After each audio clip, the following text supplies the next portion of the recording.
Good morning, everybody. My name is Jet McKenzie, and I'm VP of Sales at PDS. I'd like to first of all thank you for attending my session, but I'd also like to thank you for attending PDS Connect virtually this year. I'll have to admit, I think this is my 17th PDS Technology Conference, but it is my very first virtual conference, and I'm really looking forward to things getting back to normal. I'm sure I'm very much like you are as well.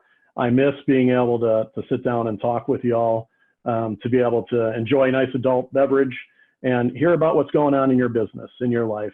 And that's one thing that really this pandemic has kind of taken away from us that I'm looking forward to getting back. So again, thank you for participating with us today, and I hope you get something out of this session. So as the session notes, today is really all about providing support in a post-pandemic new world. I know, pretty cool title. So since this began back in late February, early March, I've had the opportunity to sit on an awful lot of meetings with you and hear about how COVID-19 has changed your business. What kind of challenges have come up that you've had to address to make sure that your business remains viable, productive, and strives in this new abnormal world. And as a result of that, some things have come out that really are kind of common denominators amongst all of you, no matter what the industry is that I've been talking to. And the first one is that new technology adoption has really increased out of necessity. There's an old adage out there that talks about if it's not broken, don't fix it. And I think for the most part, most of us kind of work that way, right?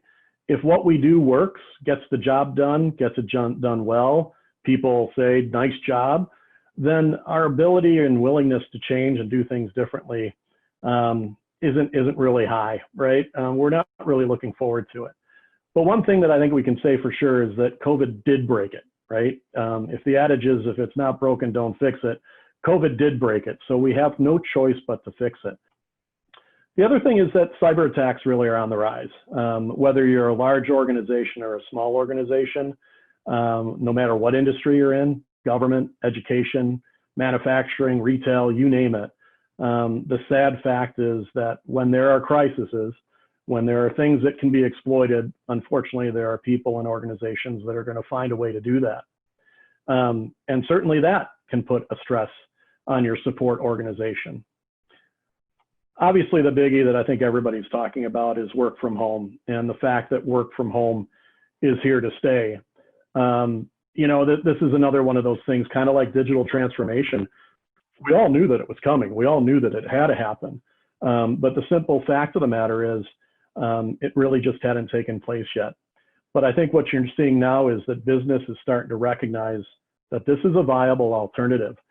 And again, the productivity I think that most people are seeing that a lot of people worried about isn't there. We're seeing an increase in productivity. The number that really kind of blows my mind is if we wouldn't have had this technology, this ability to be able to digitally transform our businesses, the ability to be able to speak via video and collaborate, if we wouldn't have had this, we would have been losing an additional $30 billion per day by the lack of having these types of tools.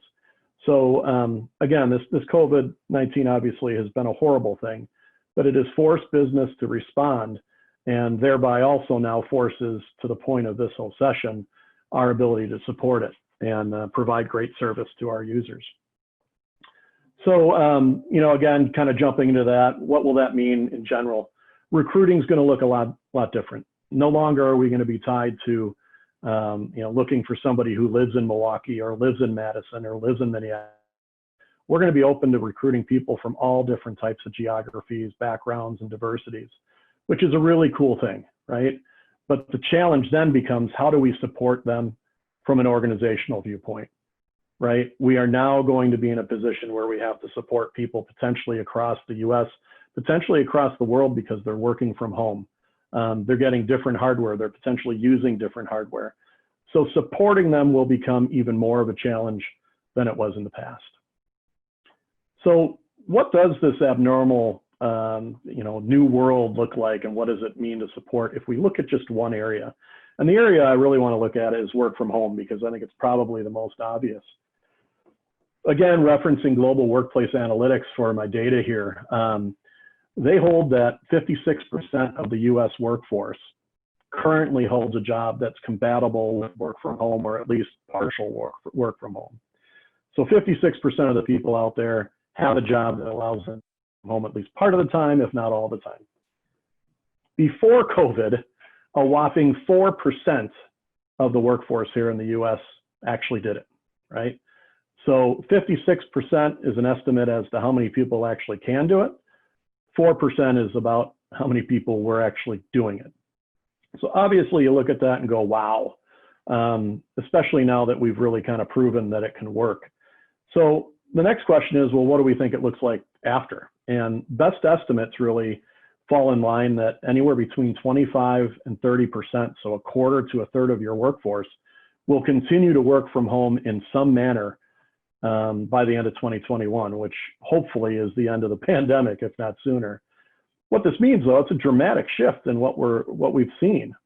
And it also means that from a help desk, support desk side of things, we're going to have to learn how to support people in a remote environment. But here's the other thing. We're also going to have to learn how to build a support model utilizing people who are working remote, which in itself is kind of a challenge, right? We've gotten, I think, used to, and some of us are really happy about it, that we work from home, and if somebody rings the doorbell, we can put the call on hold and say, give me 2 minutes, I'll be right back. Answer the door, pick up the package, do whatever we need to do and get back to the call. The very nature of support and service level agreements and being measured by metrics of answering calls means there's a time where you have to be at your desk. You're not answering that call. So there's a whole nother level that we expect from support and the people who work within support than we do, say, in somebody who's in financing or marketing or sales. There's a whole nother level and a whole nother challenge that comes along with that. So when we look at creating and sustaining a help desk or a support model, what are some of those key things? And this is no different really than what it was pre-COVID, but certainly with the introduction of COVID, it has become more of an issue. And people obviously is a big one. And when I'm talking about people, I'm talking about just the very nature of keeping, attracting, retaining people on the desk, people to provide support.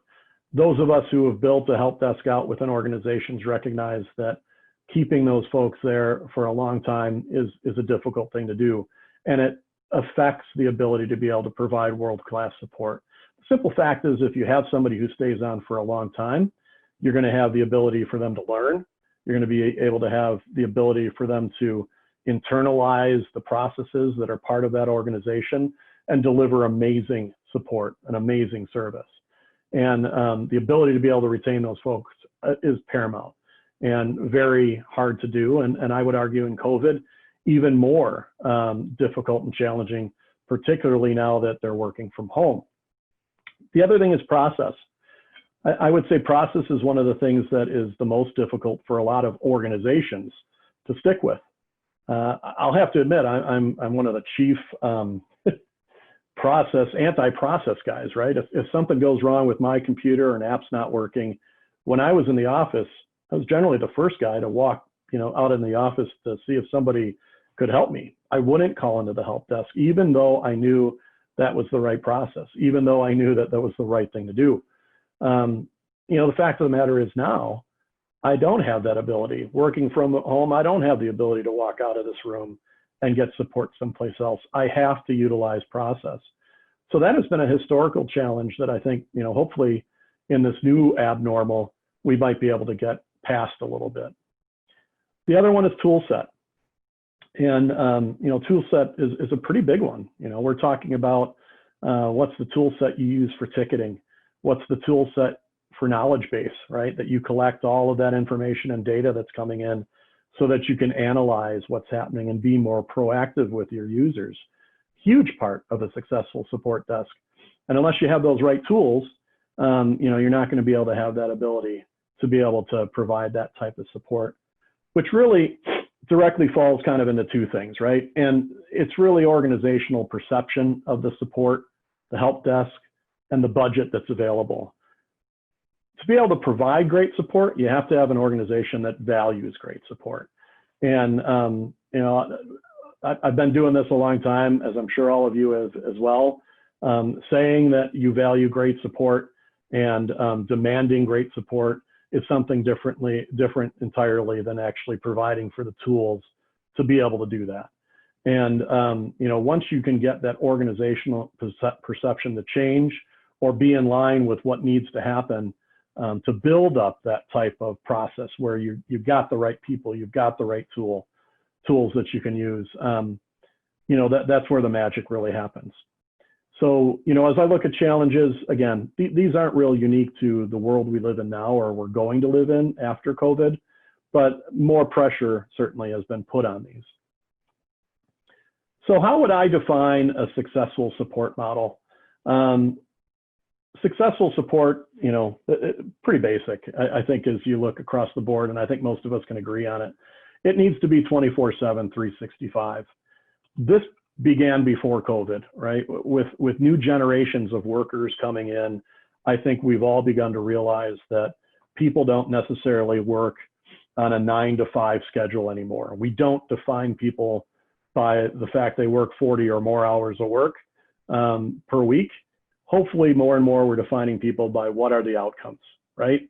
Successful outcomes are what we're being judged on. It shouldn't really matter necessarily whether we're working at 8 o'clock or whether we're working at 8 o'clock at night.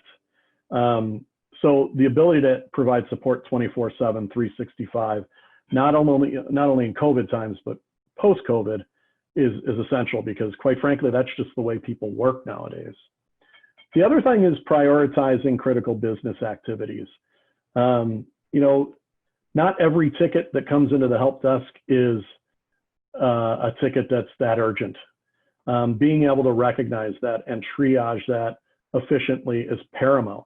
There are some things that are more important than others, which is critically important then if you really want to define achievable SLAs. Because SLAs ultimately are what everybody gets up and throws their arms up and really wants to see all the time, because that ultimately is what most people look at as the measurement of success. So if you're going to come up with an SLA that really makes sense, you have to first prioritize what are the most critical activities that need the support from the help desk, but then you also need them to work after that to develop your SLAs. And then critically important, make sure that you communicate value across the organization, that value of the SLA that enables you to do that. And then of course, leverage consistent process, people, and tool sets. So for PDS, there's really two kind of pathways that we take when we're talking about providing and helping your organization provide best-in-class support. Certainly, you can do all of this on your own, right? Plenty of you out there have an internal help desk that's doing just great. Although I would suspect that COVID has stretched that, right? Has really put some challenges down that you're having some difficulty addressing and thinking about how do you manage that. And hopefully maybe these two pathways can help support you in that. And like I said, we've got two things that we look at here, and one is service desk and one is help desk. So what's the difference? From our perspective, service desk really is about PDS owning the process. You can even call this a managed service if you'd like. And really when we talk about managing that process, we're talking about, again, managing the flow. How does that work process look like? Managing the people, meaning track the people, we hire the people, we maintain those people, get them to stick around, educate, take care of all that. We provide the tool set, the knowledge base, the ability to be able to interface with us and open tickets via chat, via email, via phone, be able to provide multilingual services. And we also are open 24/7, 365. So if as an organization, you're looking at kind of this new abnormal and go, how do we get our hands around this and provide world-class support? This is one way to do it. PDS has the capability to be able to take that and run with it in its entirety. On the help desk side, that's where things get turned around just a little bit. This is really where we're leveraging your process. We're leveraging your people. We're leveraging your tool sets. So that means your ticketing system, your knowledge base. And we're able to do that 24/7. We're able to do that after hours. We're able to do that in a supplemental way. Say you've got some special projects where maybe you're installing a phone system and you're thinking, gosh, that's just going to swamp our desk. How are we going to take care of all the tickets we do on a day-to-day basis? PDS could step in from a supplemental side and either take those calls that'll come in on the phone system, or take those calls that are kind of the day-to-day stuff and allow you the more hands-on approach to take care of that new phone system install. And I think it's also important to state here too that, we've got that ability to learn all your applications. So it's not just a, Office 365 type of engagement or your typical out-of-the-box software solutions that we can engage on and support. With your help, even homegrown applications we can learn and learn how to support that for your users.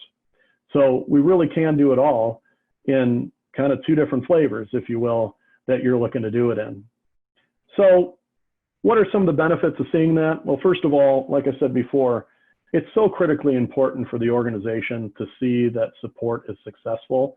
And we've got the ability to be able to provide client dashboards that gives you incredible insight into the effectiveness of support. How many calls are being answered? How quickly they're being answered? How quickly is resolution to those answers? Are we being engaged on from a chatting perspective or over the phone or email? What are the typical busy times of the day? How successful are we? Are we hitting our SLAs? Are people hanging up before we get to them? All of those things that are so essential for the business to see, because ultimately, the more they believe in the support that IT is providing, the more IT is believed and becomes a more integral part of the organization. So how do you get started? What are some of the information and some of the facts that you need in order to make sure that you can kind of get ready and either start to put together an even more robust team for your own organization or engage with somebody like PDS? First thing to do is really gather the data, right? And gathering the data means, collecting call volume. And call volume really is exactly what it sounds, that. But it also digs further into, are there certain times that are higher than others? Are there times where we haven't been able to meet that need? Handle time. How long does it take to actually handle most of your typical issues? And again, what I'd like you to think about there, and that kind of gets into some of the other data we'll be talking about, or you'll be talking about, is there was the call times and typical calls before COVID.